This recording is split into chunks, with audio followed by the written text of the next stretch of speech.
Bonsoir Ludovic, bonsoir à tous. Comment tu vas ce soir? Bonsoir Thibaut et bonsoir à tous. Ben écoute, je vais plutôt mieux parce que je sors de la Covid, tu vois, comme ça, c'est pas très D'accord. original. Voilà, mais ça va. On a été une quinzaine à l'attraper à Noël. Je crois que j'ai été un de ceux qui a été le plus touché, mais bon, voilà, c'est comme ça, c'est OK. Mais certainement aussi parce que j'étais en énergie basse. Donc en fait, tu sais, tout est une relation. Et quand on est en énergie basse pour différentes raisons, un peu de fatigue ou autre, voilà, on chope aussi des cochonneries comme ça. Ça arrive à tout le monde. Bon, pour l'instant, ça ne m'est pas encore arrivé, mais il ne faut jamais dire jamais. Et du coup, Ludovic, est-ce que tu pourrais te présenter parce que tu as un parcours vraiment atypique qui inspire et j'aimerais en savoir un petit peu plus. J'aimerais que tu partages qui tu es, s'il te plaît. Oui, eh bien, écoute, je suis entrepreneur et investisseur immobilier. Euh, Investisseur immobilier, j'ai commencé à zéro, sans argent, sans aide particulière, sans formation, parce que moi j'ai démarré en fait il y a 30 ans, et il y a 30 ans, évidemment, il n'y avait pas de formation sur le web. Et donc, j'ai démarré avec simplement du bon sens, un gros bon sens. Et j'ai fait mon premier investissement quand j'ai eu mon premier CDI. Dès que j'ai eu une capacité d'endettement, en fait, j'ai fait mon premier investissement. Et simplement parce que je me suis dit, toi, c'était plus intuitif qu'autre chose, je me suis dit, les gens riches sur Terre, eh ben, ils sont souvent riches avec l'immobilier. C'est dommage de payer un loyer dans le vide, donc achète ton premier appartement. Voilà, ça a commencé comme ça. Et puis j'ai gardé 2 ans, j'ai fait un peu de travaux, je l'ai revendu. Deuxième appartement, j'ai fait la même chose. Alors, premier appartement, on parle peut-être d'un appartement qui serait aujourd'hui à 50 000 euros, tu vois, c'est des petits trucs. Le deuxième, pareil, je l'ai payé moins de 100 000 euros. Et puis, chaque année, pendant 30 ans, j'ai investi jusqu'à constituer un parc immobilier de 1000 biens. Donc, voilà, mais chaque année, enfin, on va en parler tout à l'heure, mais ça, c'est un des secrets pour moi d'un investisseur à succès. Et puis, je suis également un entrepreneur. J'ai créé une centaine d'entreprises dans l'immobilier, mais pas uniquement. Voilà. Et aujourd'hui, je suis un entrepreneur qui a à peu près tout connu de l'entrepreneuriat, donc des hauts avec une introduction en bourse, des bas avec un dépôt de bilan qui était vraiment très, très douloureux pour moi. Mais la vie continue, ça fait partie de la vie d'un entrepreneur, tout ça, les hauts et les bas, comme de la vie d'ailleurs en général. Et aujourd'hui, avec le recul, en fait, ce que je cherche, c'est à profiter de la vie, à me faire plaisir. Et ce qui me fait plaisir et ce qui donne un sens à ma vie aujourd'hui, c'est de partager en fait mon expérience. Voilà, donc c'est ce que je vais faire en partie ce soir. Et puis je suis ravi que tu m'aies invité pour ça, Thibaut. C'est plutôt moi qui ai de la chance de t'avoir en tant qu'invité, vu ton parcours et ce que tu nous transmets. Donc, personnellement, j'ai assisté à plusieurs de tes événements et franchement, on rencontre des personnes incroyables avec des super retours d'expérience et c'est vraiment un honneur de pouvoir échanger avec toi régulièrement.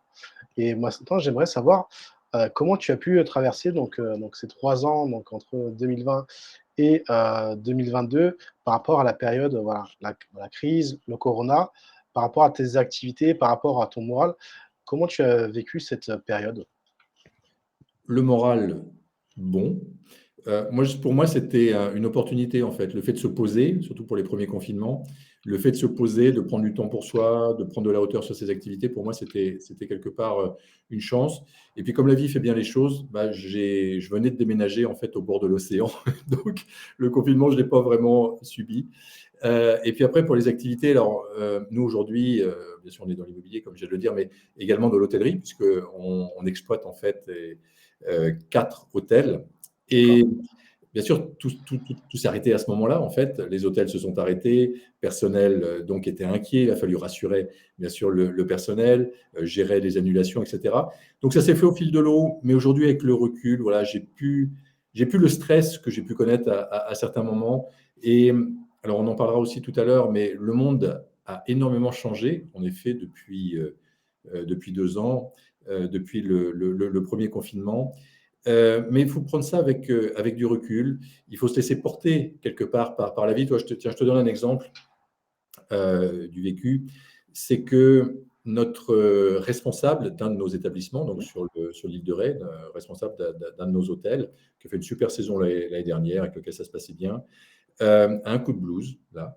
Et pour différentes raisons personnelles, hein, qui ne sont pas professionnelles, mais des raisons personnelles, il ne va pas bien. Et puis, ce n'est pas le seul, hein, il y a beaucoup de personnes aussi qui sont comme ça. Et donc, il s'est mis en arrêt et il n'est pas évident qu'il fasse la saison. Donc, et quand on a une saison qui démarre dans un mois et demi, tu vois, il y a quelques années, j'aurais été en stress. Sincèrement, j'aurais été vraiment en stress. Aujourd'hui, je suis tranquille. J'ai décidé déjà d'avoir un dialogue franc avec lui en disant, écoute, est-ce que tu te sens de faire la saison? Est-ce que tu le sens de faire tout ou partie? Tu peux aussi faire qu'une partie de la saison. Mais je voudrais qu'on ait un dialogue franc pour qu'il n'y ait pas d'ambiguïté et que tu ne nous laisses pas tomber en pleine saison, quoi. Donc voilà, on est en train d'avoir ce dialogue. Et puis, je vais prendre les décisions donc en fonction de ce qu'on va se dire. Mais ça se fait au fil de l'eau, voilà, je n'ai pas de stress, toi, pas particulier. Donc, et ça, c'est le recul, en fait, qui donne ça. Le fait également de faire confiance à la vie, moi, c'est une des clés que j'ai compris. Bah oui, c'est vrai que le monde, il est en plein d'incertitudes aujourd'hui. Oui, le confinement, ce n'était pas attendu. Oui, cette crise, c'était pas attendu. Et il y a plein d'incertitudes. Là, on parle de bruit, de bots, de guerre possible au niveau de l'Ukraine. Oui, tout est possible. Oui, la bourse peut se casser la figure. Oui, le marché peut se bloquer pendant un certain temps. Mais laissons la vie faire, ne nous stressons pas par rapport à ça et on trouve des solutions. Dans le flow, en fait, à chaque fois, on trouve des solutions. J'aime, tu es vraiment optimiste. Et quelle est ta vision de l'immobilier pour 2022? Euh, Alors, si la question c'est juste pour 2022, je dirais pour moi, les taux d'intérêt vont rester bas, donc c'est Ouais. vraiment le moment pour investir. Les prix vont rester élevés, donc il faut être hyper sélectif dans ces investissements. Maintenant, plus globalement, mais ça on va peut-être en parler juste après, l'immobilier s'est totalement transformé depuis 2 ans pour moi. Tout a changé dans l'immobilier. Donc, on n'investit plus aujourd'hui, enfin, on n'investit pas, pour répondre à ta question, en 2022 comme on investissait en 2019 ou début 2020. Ça a tellement changé. Donc, en effet, il y a des paramètres à prendre en compte, mais je vais peut-être en parler tout à l'heure, parce que si je commence à développer tout de suite, ça va, on va être Donc, parti. on va commencer vraiment sur le vif du sujet. Donc, ce soir, tu vas nous partager des secrets inédits d'investisseurs. Donc, il y a 3 secrets que tu vas nous partager. Donc, bah, je t'invite à partager le premier, s'il te plaît. Oui, Thibault. Alors, premier secret pour moi d'un investisseur à succès, c'est de ne jamais s'arrêter. Comme je disais tout à l'heure, moi j'investis chaque année depuis 30 ans. Alors, ce n'est pas tout à fait vrai d'ailleurs ce que je dis, parce que la première année pour laquelle je n'ai pas investi, c'est l'année 2021. On va voir pourquoi tout à l'heure. Euh, mais je n'ai pas investi en 2021. C'est une exception. Mon ego en a pris un coup, mais ce n'est pas grave. Euh, non, voilà, l'important, c'est d'investir chaque année, d'avancer un pas après l'autre. Ce n'est pas de faire un gros coup, d'acheter un immeuble en 2022, puis de ne plus rien faire pendant 5 ans. Ça n'a pas de sens parce que sinon le marché il va tellement bouger que vous allez perdre vos repères, vous allez perdre tout ce que vous avez appris. Donc, il faut mieux commencer, si vous vous lancez, hein, si vous vous lancez dans l'investissement immobilier, il faut mieux en 2022 acheter un bien à 100 000 euros, par exemple, même un petit peu moins, faire un peu de travaux, le louer en LCD, par exemple, ou pourquoi pas même le revendre. Mais faire une première opération, là, dans les mois qui viennent, une deuxième opération l'année d'après, une troisième opération un petit peu plus tard, etc. etc. Mais ça se fait vraiment dans la continuité. Donc, moi, je ne suis pas quelqu'un qui est partisan de faire des coûts énormes et puis après d'arrêter. Voilà, je préfère un chemin continu. Et puis en plus, il n'y a pas que l'aspect financier dans l'investissement immobilier. Il y a également le plaisir. Le plaisir de visiter des biens, le plaisir d'apprendre, le plaisir de se constituer une équipe autour de soi, donc un maître d'œuvre, par exemple, un architecte, un conseiller juridique ou fiscal qui va également te conseiller, un comptable, des artisans, des conseils, des coachs qui peuvent donc en effet nous entourer. Et bien sûr, qui vont nous apprendre des choses sur l'immobilier, mais également des choses en dehors de l'immobilier. Et pour moi, voilà, c'est un chemin. C'est un chemin de vie, l'investissement immobilier. Et ce qui est important, c'est de continuer à investir quoi qu'il arrive. Que certaines années, les taux d'intérêt sont très élevés. Puis d'autres années, les taux d'intérêt sont très bas. En ce moment, les taux d'intérêt sont très bas. Certaines années, les prix sont bas. Dans d'autres cycles, les prix sont très hauts. Aujourd'hui, les prix sont élevés. Est-ce que c'est pour ça qu'il ne faut pas investir? Non, il faut continuer à investir en étant bien sûr plus sélectif. Il ne faut pas acheter n'importe quoi. Il faut acheter des biens aujourd'hui qui ont du potentiel, donc des biens qu'on peut diviser, des biens qu'on peut agrandir. On peut faire peut-être de la surélévation de combles, enfin peu importe, mais chercher des biens qu'on va pouvoir valoriser en fait pour mieux louer ou pour mieux vendre. Alors tout ça, moi, bien sûr, j'apprends tout ça à mes étudiants, comment optimiser en fait donc un bien immobilier qu'on voit. Mais l'important, c'est que quand on nous propose un bien immobilier, c'est de voir ce que les autres ne voient pas. Et moi, j'ai visité des biens de temps en temps. Ils avaient été visités pendant des mois. Personne n'a vu le potentiel du bien. Et moi, je le visite et je me dis, mais attends, mais pourquoi on ne fait pas ça? Alors, je te donne un exemple. Une maison, enfin une maison qui nous appartient sur l'île de Ré, par exemple, c'était deux petites maisons qui faisaient 2 fois 80 mètres carrés. Donc, les parents qui vivaient d'un côté, puis les enfants de l'autre. Il fallait sortir à l'extérieur pour passer d'une maison à l'autre. Et personne ne voyait le potentiel, en fait.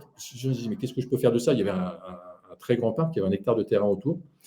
Mais qu'est-ce que je peux faire de ça? Et c'est vrai que ce n'est pas évident. Et en fait, l'idée qu'on a eue avec Valérie, c'est de relier ces deux maisons par une véranda. Donc, ça a agrandi la maison de 40 mètres carrés. Ça a permis de passer par la véranda pour passer d'une maison à l'autre. Enfin, on a tout refait, en fait. On a fait un bloc chambre et puis un bloc séjour. Mais voilà, personne n'avait vu ça. Et pourtant, il y a eu des visites et des visites et des visites.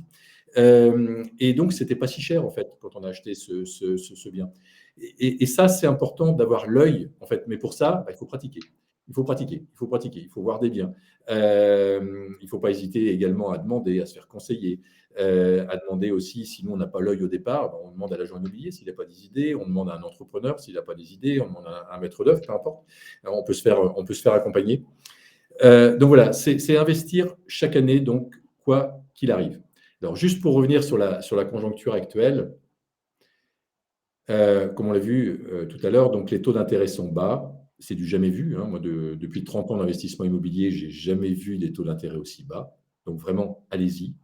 Je lisais un article dans Les Échos ce matin qui disait que les banques pensaient augmenter leur taux d'intérêt en 2023. Donc je pense qu'on a une année encore tranquille au niveau des taux bas, mais il faut vraiment en profiter en ce moment. Oui, les prix sont élevés, en revanche.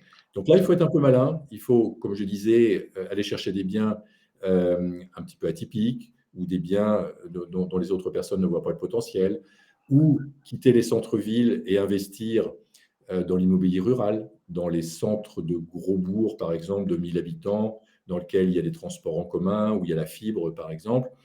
Voilà, et là, il y a des affaires intéressantes vraiment à faire, surtout avec le retour à la nature, donc suite aux différents confinements. Mais vraiment, le monde a beaucoup changé, mais quoi qu'il arrive, et le monde va encore beaucoup changer, et l'investissement immobilier va encore beaucoup changer, mais quoi qu'il arrive, voilà, continuez, un pas après l'autre. Et une carrière d'investisseur immobilier ne se bâtit pas sur 2 ans, sur 3 ans, mais sur des dizaines d'années. Donc, commencez dès maintenant, si vous n'avez pas encore commencé, et avancez un pas après l'autre. Voilà, ça c'est première clé que je voulais livrer. Et par rapport au durcissement pour obtenir des crédits immobiliers, il y a des stratégies à mettre en place pour pouvoir continuer à investir en 2022? Oui, alors ça tombe bien, c'est la deuxième clé. Je vais Super. partager directement, parce que le deuxième point sur lequel je voulais insister et sur lequel je voulais échanger, c'est d'aller en effet au maximum de sa capacité d'endettement. Donc c'est indirectement ça, c'est ta question, comment aller au maximum de sa capacité d'endettement? Parce que voilà, si c'est votre premier investissement et puis que vous avez un CDI, vous êtes déjà entrepreneur un petit peu installé, vous avez la caution de vos parents ou de personnes autour de vous, ça ne sera pas très compliqué d'avoir votre premier crédit. Mais maintenant, quand vous avez 2, 3, 4, 5 biens, là, ça commence, le banquier commence à se dire, oh là, il commence à être endetté, celui-là. Et là, ça peut être plus compliqué. En effet. Alors, pour répondre à ta question, oui, il y a des possibilités. Il y en a beaucoup. Je vais t'en livrer quelques-unes. Il y a des banques, par exemple. Moi, j'ai certains étudiants qui ont fait qui ont eu l'intelligence, en fait, de faire des investissements au sein d'une SCI à l'IS D'accord. ou au sein d'une SAS ou d'une SRL à l'IS. Et quand c'est comme ça, certaines banques, pas toutes, mais certaines banques ne tiennent pas compte de l'endettement qu'on a dans sa SCI à l'IS, dans sa société commerciale qui détient de l'immobilier à l'IS, et ne tiennent pas compte de cet endettement-là, elle regarde uniquement son endettement personnel. Donc ça permet de lever davantage d'argent. Donc, une des idées, si vous voulez, si vous vous lancez, c'est assez rapidement de faire un investissement au sein d'une SCI ou au sein d'une société. Donc là, bien sûr, le banquier va vous demander la caution, mais peu importe, à la limite, ça, c'est pas grave. En plus, il n'y a pas de risque avec l'immobilier. Donc, c'est pas comme dans un entrepreneuriat commercial, c'est pas comme si vous alliez ouvrir un restaurant. Il y a pas de risque. Donc ça, même si on vous demande la caution, c'est pas grave. Donc, vous faites un investissement au sein d'une SCI, d'une SARL, et certaines banques ne tiendront pas compte de l'endettement que vous avez donc, au sein de votre société. Donc, ça c'est une possibilité. Ensuite, moi, j'invite les personnes, les investisseurs à rapidement, en fait, anticiper sur l'avenir. Et si les investisseurs ont une vision de long terme, eh bien, à ce moment-là, créer une société holding assez rapidement.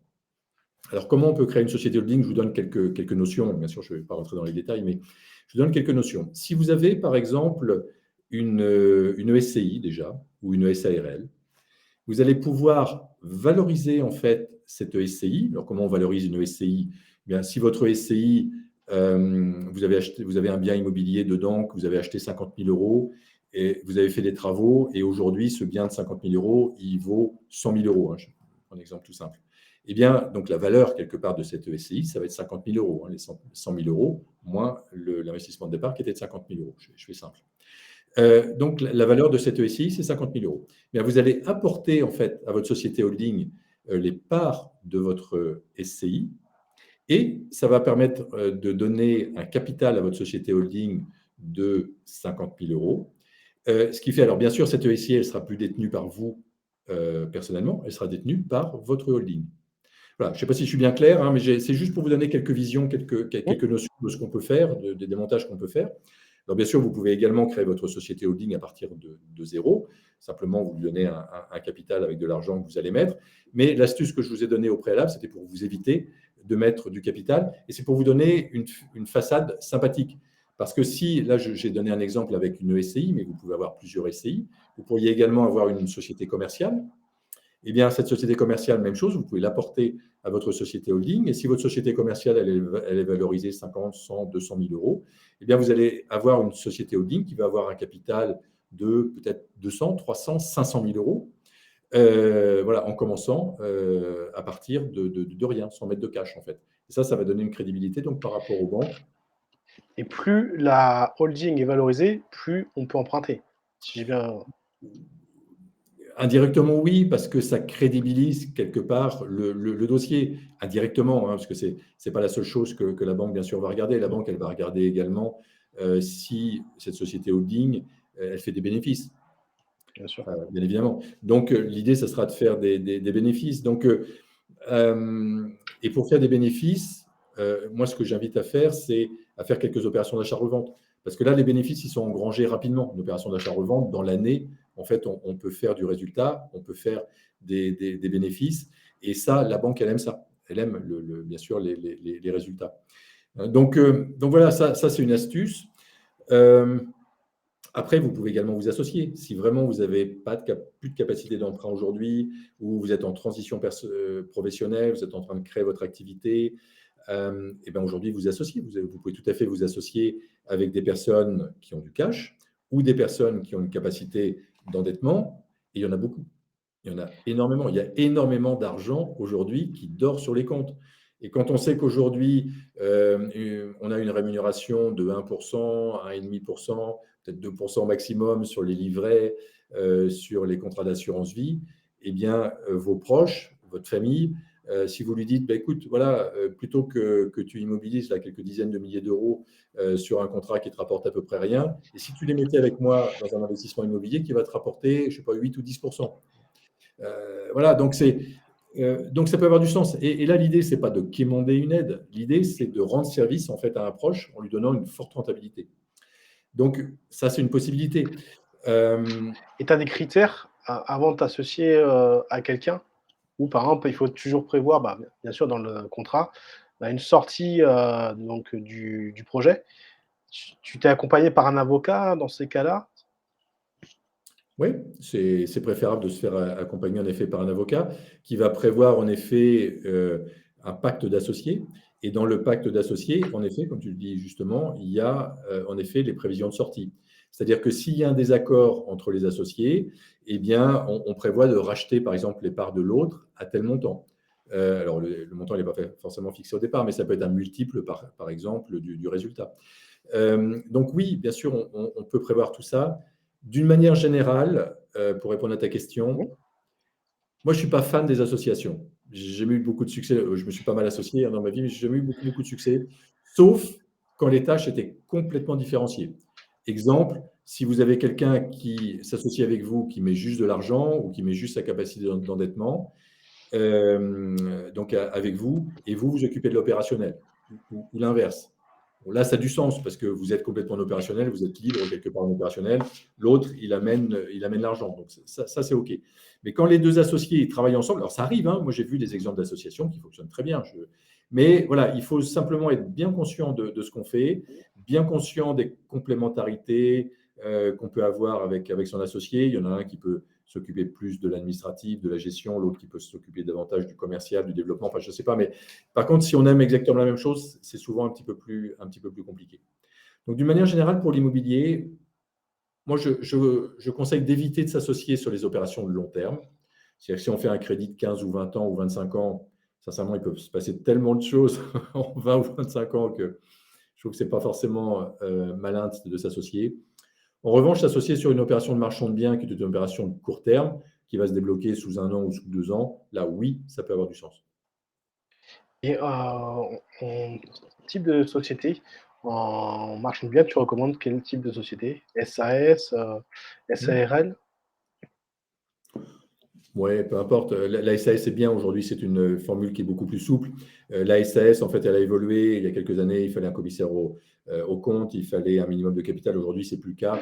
Donc, oui, c'est hyper simple, la SAS. Donc, moi, c'est quelque chose que j'apprécie. Donc, oui, ça peut être tout à fait la SAS. Et les opérations de marchand de biens, je dévie un petit peu du sujet, c'est des opérations que tu fais tous les ans ou tout? Non. J'en fais. Non, c'est-à-dire que moi, je suis plutôt un investisseur long terme. Ok.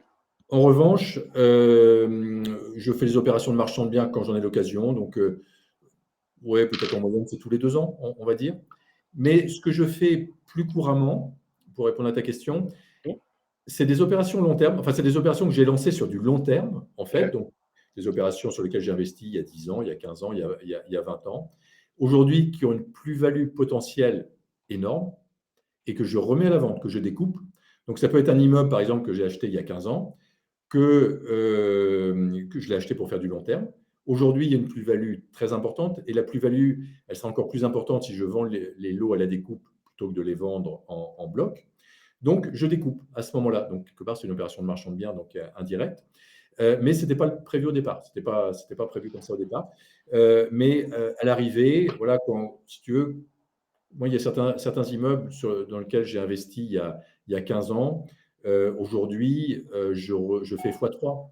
C'est-à-dire que si c'est un immeuble que j'ai acheté 300 000 euros il y a 15-20 ans, aujourd'hui, il est revendu au moins 900 000 euros.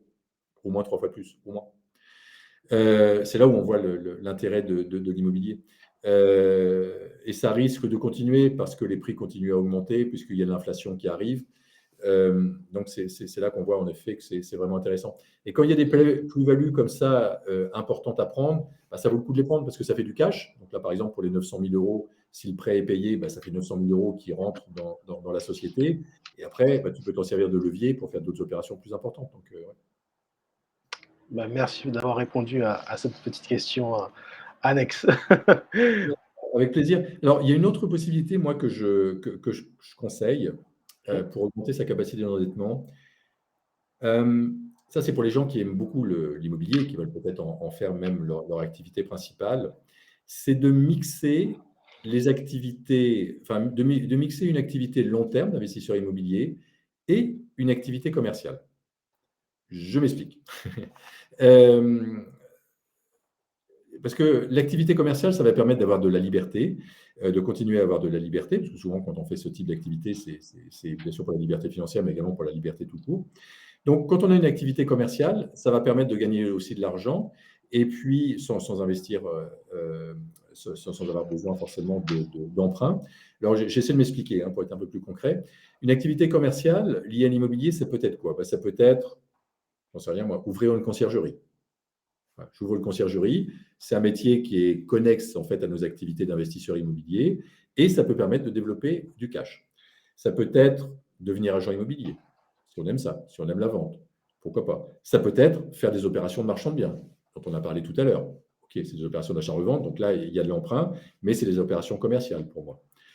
Voilà, il y a plein de métiers en fait qui sont proches de l'investissement immobilier. Ça peut être faire des formations en immobilier, ça peut être faire des conférences, ça peut être écrire des bouquins et les vendre par milliers, par dizaines de milliers. Et ça, vous allez voir Thibaut, il va vous aider. D'ailleurs, j'ai le tien à côté. Hop, il est juste là. Super, Donc, super. 30 conseils pour réaliser des bonnes affaires en immobilier. Et exactement. Et à l'époque, je ne connaissais pas encore Thibaut, sinon j'aurais pratiqué de manière un petit peu différente. Parce que là, on est passé par un éditeur, les éditions Maxima, bon, très sympa. Mais voilà, je vois que c'est on peut gagner vraiment de l'argent quand on auto-édite son bouquin. Et ça, j'ai compris ça il y a quelques mois grâce à Thibaut. Voilà, donc c'est important de mixer en fait une activité commerciale, quelle qu'elle soit, et une activité donc d'investisseur immobilier sur du long terme.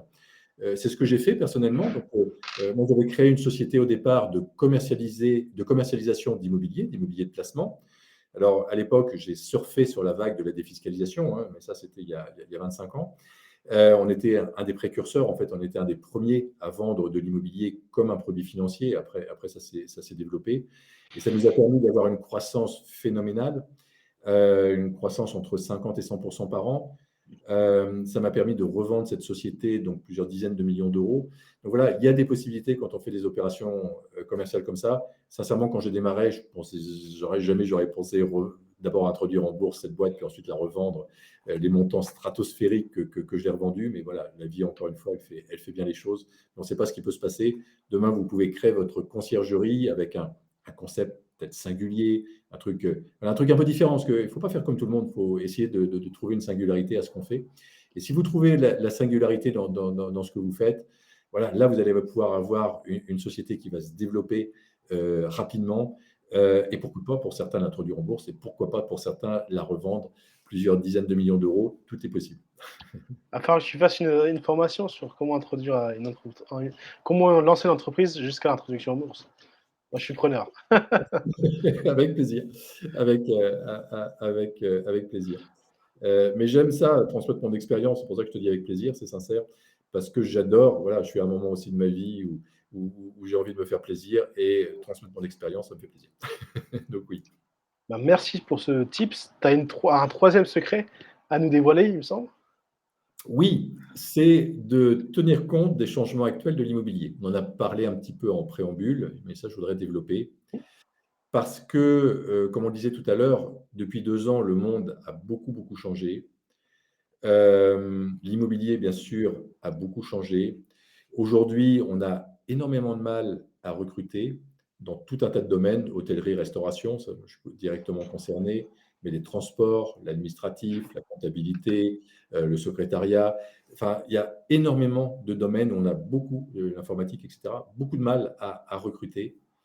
Et donc, il faut tenir compte de ça. C'est OK, c'est un paramètre. Ce n'était pas le cas il y a 5 ans ou il y a 10 ans, c'était l'inverse. Et bien, tout change, mais ce n'est pas grave, on s'adapte. Ça veut dire quoi? Ça veut dire qu'on va peut-être rémunérer un petit peu mieux que les autres le personnel, ça veut dire qu'on va le motiver, ça veut dire qu'on va l'intéresser aux résultats, ça veut dire qu'on va le respecter, ça veut dire qu'on va, enfin, etc., etc. Ça veut dire qu'on va lui expliquer également notre vision de l'entreprise. Voilà où je suis aujourd'hui, voilà où j'ai envie d'aller. Est-ce que tu as envie de venir avec moi? Voilà, donc ça, c'est différent de recruter, de motiver donc son personnel. Mais l'immobilier a également beaucoup changé. Bon, on le voit avec l'exode urbain, des personnes quittent le centre-ville. Moi, j'ai des personnes que je connais bien qui ont des agences immobilières plutôt dans les quartiers parisiens. Eux, ils sont plutôt côté défense, etc. Et c'est incroyable et on en parle peu, mais c'est très mauvais ce qui se passe. Ils ont du mal à vendre et c'est baisse de prix sur baisse de prix. Ils ont du mal à louer parce que les personnes, aujourd'hui, elles préfèrent plutôt partir des grandes villes. On n'en parle pas beaucoup, je trouve, mais en tout cas, moi, d'après les informations que j'ai, voilà, le marché parisien, il est vraiment en train de changer. Mais ça, il faut en tenir compte, il faut l'anticiper quelque part. Et aujourd'hui, il est peut-être préférable, alors si les prix baissent à Paris, ça sera le temps de revenir sur Paris, mais aujourd'hui, il est vraiment préférable d'investir plutôt, alors si vous êtes parisien, par exemple, d'investir plutôt en Normandie. Voilà, il y a Évreux, il y a Rouen, il y a Le Havre, il y a Caen, enfin, etc. On n'est pas très loin. En anticipant aussi, moi j'ai beaucoup investi sur Bordeaux, juste au moment du début de l'ère Juppé. Mais quand on a des maires bâtisseurs comme Alain Juppé, je crois que tu es à Bordeaux, donc tu connais, alors tu n'as peut-être pas connu avant, mais Bordeaux s'est complètement métamorphosé en fait grâce à Alain Juppé. Je dis ça parce que Bordeaux, c'est fait, mais nous, les immeubles qu'on a achetés il y a 20 ans, 25 ans à Bordeaux, je peux vous assurer que voilà, ils ont pris une valeur mais incroyable, quoi. Mais on peut peut-être parler du Havre aujourd'hui. Aujourd'hui, on a un maire au Havre qui est également un maire dynamique, qui est un maire qui, a priori, a de l'avenir, un avenir politique, etc. C'est, a priori, un maire qui va faire bouger les choses, qui va faire bouger les lignes. Donc, voilà, pourquoi pas investir là-bas. Et d'ailleurs, je regrette parce que j'ai eu un mur de boutique au Havre qu'on a revendu il y a quelques années, mais si j'avais su, je l'aurais gardé. Donc, voilà, tout ça pour vous dire que l'immobilier a beaucoup changé. Maintenant, moi, c'est ce que j'enseigne à mes étudiants Imosen. Maintenant, si on rentre un peu plus dans ces activités d'investisseurs immobiliers, également, là, tout a changé. La prospection, ça a changé. Le financement, ça a changé. Les travaux ont changé. La négociation avec les vendeurs ont changé. Vraiment, on peut dire que pratiquement tout a changé dans l'immobilier. Et ceux qui investissent aujourd'hui, comme il y a 2 ou 3 ans, ils vont à l'échec, clair. Donc, alors, on peut parler de quelques changements. Si on prend le démarrage, par exemple, la prospection. Voilà. On ne prospecte pas du tout de la même manière qu'il y a quelques années. Aujourd'hui, par exemple, un agent immobilier, il a beaucoup plus de difficultés à trouver un bien qu'un acquéreur. Les acquéreurs, ils en ont pléthore. Donc, c'est important parce que moi, par exemple, dans ma politique ancienne, j'avais des partenariats avec des agents immobiliers. Alors, j'ai toujours, bien sûr, ces partenariats, je les fidélise, je les appelle, je mange avec eux, je sympathise avec eux pour qu'ils m'amènent des biens. C'est OK. Mais je n'ai pas que ça. Aujourd'hui, personnellement, j'y vais tous azimuts. Donc, agent immobilier, chasseur immobilier, j'en parle autour de moi, le web, des petites annonces dans les groupes immobiliers. Tiens, moi, j'ai mis en place un truc, j'y avais pas pensé, j'avoue, enfin, il y a quelques mois. Mais il y a quelques mois, j'ai demandé à une personne que je paye donc une demi-journée par semaine pour faire de la recherche foncière pour moi. Donc, il fait de la recherche foncière. Alors, moi, je lui ai donné ce que je recherche. Donc, on recherche des hôtels qui ne fonctionnent pas, enfin, avec certains critères. Donc, je lui ai donné. Donc, il est en train de rechercher des hôtels. Il m'en a déjà trouvé. Voilà, on visite, on regarde. Je cherche des opérations de marchand de biens. Je cherche des terrains également pour faire de la division ou pour construire dessus et revendre. Je cherche des vieilles fermes pour faire centre de bien-être, enfin, etc., etc. Puis également, il y a le projet auquel tu t'es également intéressé, Thibaut. C'est un projet de faire un lotissement, on va dire, peut-être pas le bon terme, lotissement, mais avec des maisons autonomes, en fait. Donc, c'est de trouver un endroit, un emplacement en pleine nature dans lequel on pourrait bâtir 50, 100 maisons autonomes, donc qui ne pourront pas être alimentées en énergie, ni eau, ni électricité. Voilà, c'est un concept un peu particulier, un petit peu révolutionnaire, mais je crois beaucoup, moi, au développement de l'écologie dans l'habitat. Je crois beaucoup aux maisons autonomes. Je pense que ça va vraiment prendre beaucoup de valeur dans les années qui viennent. Et quand on voit les augmentations des coûts de l'énergie aujourd'hui, ça me donne raison. Donc, voilà, c'est des concepts un petit peu originaux. Mais voilà, pour revenir maintenant à la recherche foncière, parce que j'étais là-dessus, Il faut être innovant et je dis: «Pourquoi pas?» Il y a des personnes aujourd'hui qui font du secrétariat, par exemple, à temps partagé. Bah, pourquoi vous la brieferiez pas et elle, elle va pendant une demi-journée par semaine, une journée par semaine, rechercher des biens pour vous? Pourquoi pas? Enfin, tout est possible, ça va pas être très onéreux si vous voulez au final. Parce que si vous cherchez un bien à 100 000 ou 200 000 €, bah, voilà, même si vous avez mis, 1 000 € dans la recherche ou 2 000 € dans la recherche, globalement, vous allez les retrouver rapidement. Donc il faut aujourd'hui avoir des idées novatrices, et ça, il y avait pas besoin de ça il y a 2-3 ans.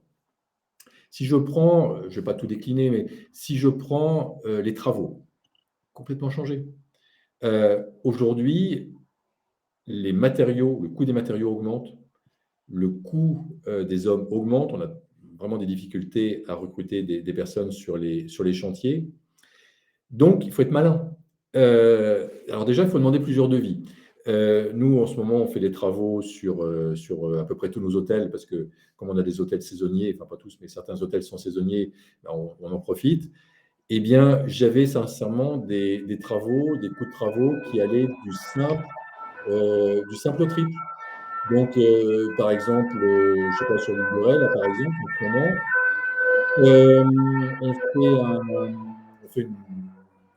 on change certaines salles de bain. Il y a certaines salles de bain qu'on refait totalement, on refait un coup de peinture, enfin, etc. Je ne vous passe les détails. Mais le devis qu'on a demandé, ça allait de 20 000 € à 55 000 €. Ah oui, il y a Donc, une différence. ouais, et après, il ne faut pas hésiter aussi à être malin. Moi, je ne suis pas opposé à des entreprises étrangères.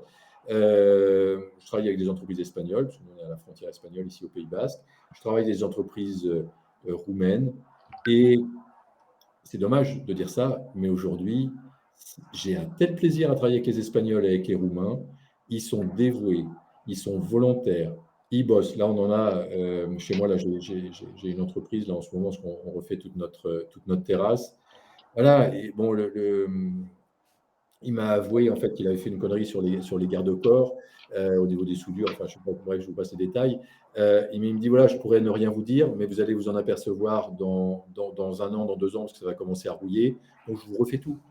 Voilà, mais il y a une relation de confiance qui s'est installée, voilà, que j'ai pas forcément avec d'autres entreprises. Et puis l'avantage, c'est que généralement ces gens-là, ils font du tout corps d'État et puis ils sont malins. Donc moi j'aime des entreprises, de travaux qui sont, plutôt malines comme ça. Donc voilà, il y a des possibilités, mais par exemple, donc moi j'habite à Biarritz. Si je demande simplement à des entreprises autour de Biarritz de me faire un devis, je vous assure que ça va coûter la peau des fesses, hein. En revanche, je vais un petit peu plus loin, je vais à Mont-de-Marsan, je vais, à Pau, bah, déjà les prix vont être plus raisonnables. Donc voilà, je crois il faut le savoir, c'est compliqué aujourd'hui de trouver des entreprises, c'est un petit peu plus long, mais on agite simplement des idées. Ça peut être le cerveau collectif, quand on fait partie d'un groupe, comme ton groupe, Thibaut, bah, c'est excellent parce que là, vous agitez des idées et là, il y a le cerveau collectif qui fonctionne et puis en plus, vous pouvez vous passer les bonnes adresses, etc. Donc tout ça, c'est excellent. Moi, c'est ce que je fais également avec les étudiants Imosen. Donc en tout cas, ce que je veux dire, c'est qu'il y a des possibilités, mais ne croyez pas que ça va se passer comme il y a 3 ans, 4 ans ou 5 ans. Ça va être plus long, ça va être plus compliqué. Donc il faut simplement l'anticiper, demander plus de devis et comme ça permet d'avancer. Et comment vraiment on peut anticiper ces changements et réussir nos investissements? Donc en gros, est-ce que tu accompagnes les personnes, pour, réussir dans l'immobilier? Ben oui, ça me passionne. Bon, aujourd'hui, en fait, Thibault, la moitié de mes activités, c'est bon, un petit peu de marchand de biens, de Mmh. l'investissement long terme, le fonctionnement des hôtels. Ce qui me permet aussi, d'abord parce que, alors ça, j'aime ça, je continue parce que j'aime ça. Et puis ça me fait évoluer, ça me fait progresser. Et puis ça me permet de ne pas raconter n'importe quoi. Parce que tu vois, des coachs qui coachent, mais qui n'ont pas la pratique, c'est toujours un petit peu embêtant. Donc, moi, j'aime en fait partager mes expériences.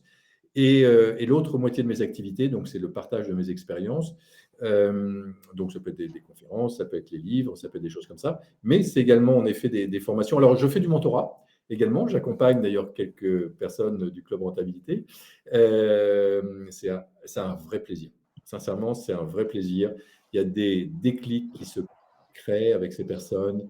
Je les aide à briser quelque part leur plafond de verre, à voir plus grand, à changer de dimension dans leur entreprise, s'ils sont entrepreneurs ou dans leurs investissements immobiliers.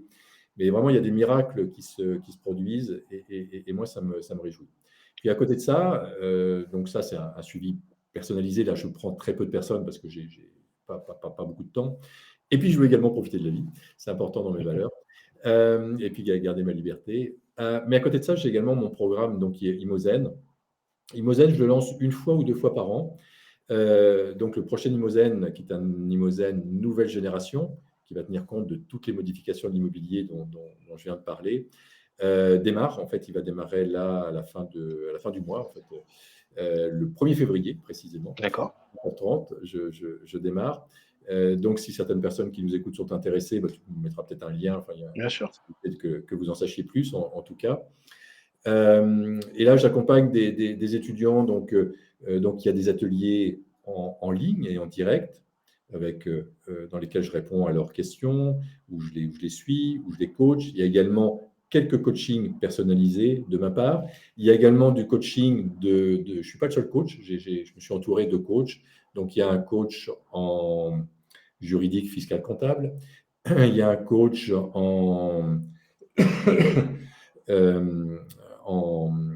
pardon, je vais y arriver, en écologie, en construction écologique.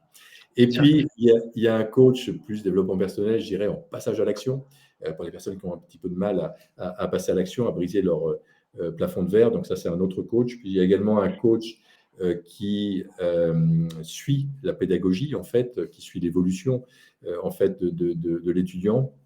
Et puis mes coachings également que je fais. Et puis, bien sûr, il y a des modules en vidéo. Bien sûr, il y a un PDF. Il y a un présentiel dans lequel tu as intervenu une fois par an. Donc, je fais un présentiel qui généralement est dans un de nos établissements. Donc là, c'était à l'Hôtel du Château, donc à côté de La Rochelle. Et tu es brillamment intervenu, Thibaut. C'était cool, ton intervention. Et c'est des moments magiques. Sincèrement, enfin, je ne sais pas comment tu l'as vécu, mais voilà, moi, c'était un moment magique pour moi.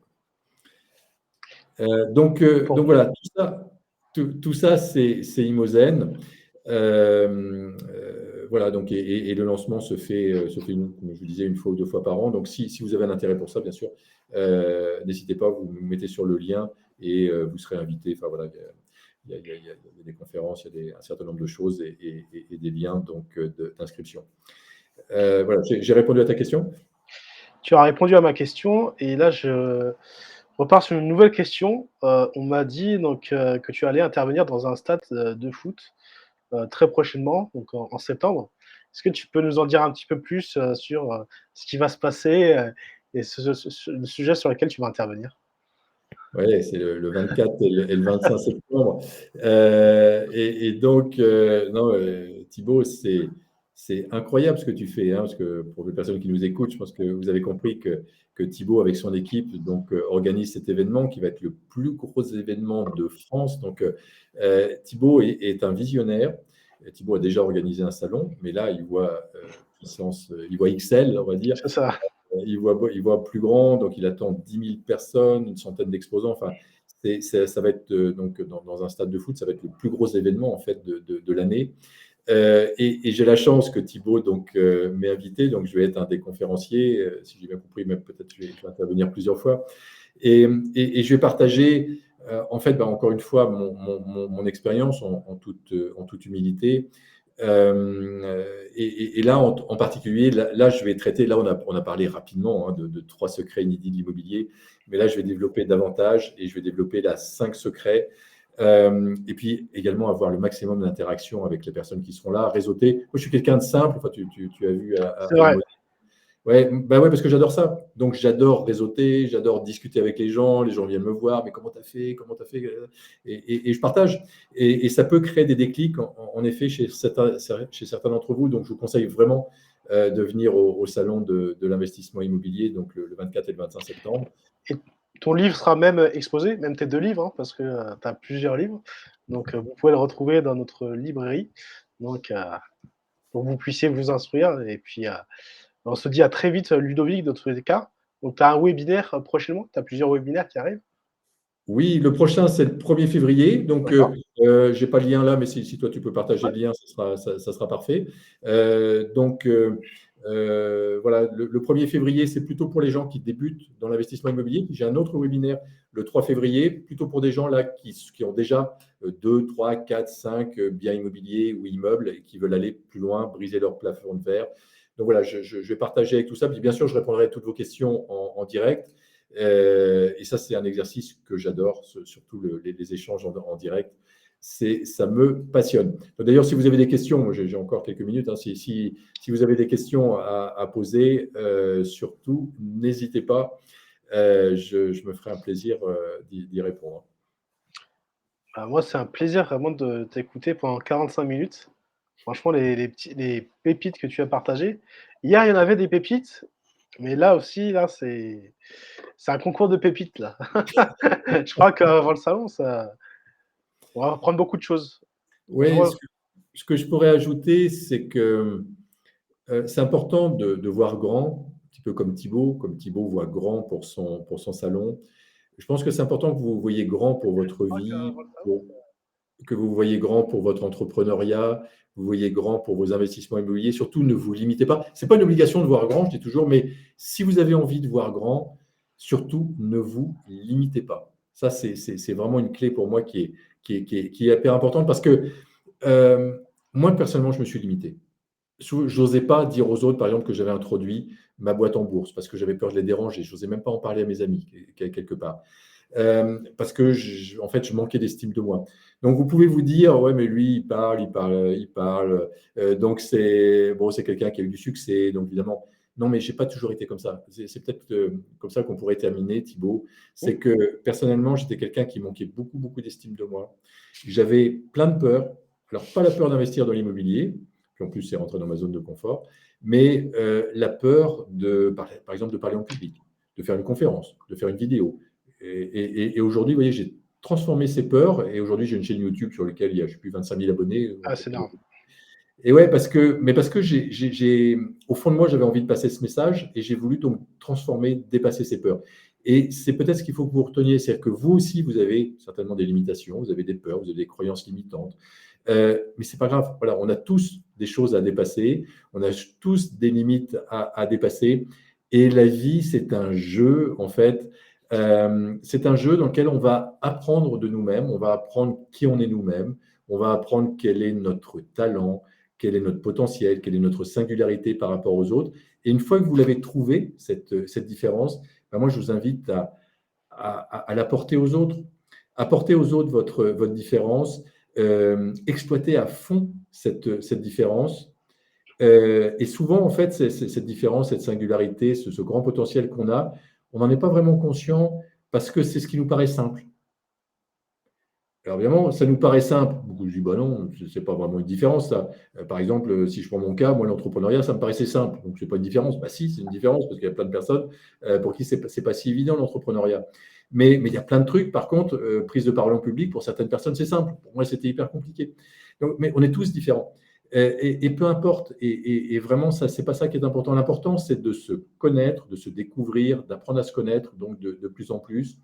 Et une fois qu'on a trouvé ce talent, cette différence, voilà, allez-y, foncez, appuyez dessus à fond et déléguez. Donc, en fait, faites ce que vous aimez faire. Donc, ce n'est pas compliqué la vie, en fait. Il suffit de faire ce qu'on aime faire. Et puis, à côté de ça, ce que vous n'aimez pas faire, déléguez-le. Moi, je suis nul en technique. Je ne connais rien. Je serais incapable de faire un montage vidéo. Enfin, tout ça, ça me dépasse. Puis, sincèrement, je n'ai pas d'intérêt. Donc, je ne me force pas. Mais j'ai un adjoint qui adore ça. J'ai un adjoint, Franck, mon adjoint, il adore ça, la technique, il adore faire des montages vidéo, il adore faire des trucs sur informatique et autres. Donc, je lui délègue, lui, il est ravi, et puis moi, je suis ravi également. Vous voyez, c'est ça la vie, en fait. C'est pas très compliqué. Ça a été un super speaker aussi, donc j'ai vraiment apprécié ses interventions lors de ton séminaire. Franchement, tu t'es bien entouré. C'est une très bonne personne. Exactement. Mais tu as fait également une très, très belle intervention, Thibaut. Donc, écoute, vraiment un grand merci à toi. Moi, je te souhaite vraiment un grand succès. Et si je peux y participer humblement, eh ben, vraiment, je mettrai toute mon énergie dedans. Donc, un grand succès à ton salon de l'investissement du 24 et 25 septembre. Je serais ravi d'y être et puis, bien sûr, de vous y retrouver. Et n'hésitez pas à venir me voir, n'hésitez pas à venir échanger avec moi. Sincèrement, ça me fera grand plaisir. Je laisserai ton contact et aussi le lien du webinaire. Donc, Oui, n'hésitez pas à échanger. Franchement, tu es quelqu'un de très simple et qui discute facilement et qui a vraiment un plaisir à aider les personnes qui lui demandent, qui, mais c'est vrai. Petit bug de la dernière minute. En gros, ouais, tu es quelqu'un avec beaucoup de valeur et qui est vraiment là pour aider sa communauté.